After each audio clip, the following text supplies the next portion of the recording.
You ask Tiger to solve. This deals with linear equations with one unknown. The final result is x equals 2. Let's solve it step by step. Simplify the expression. Expand the parentheses. Multiply the coefficients.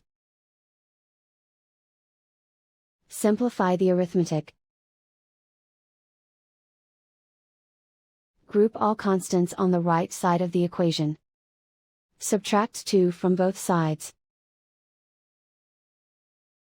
Simplify the arithmetic.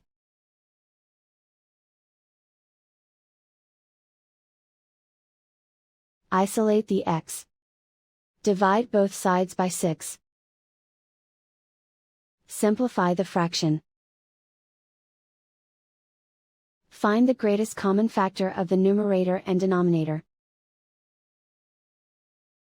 Factor out and cancel the greatest common factor. And so the final result is x equals 2.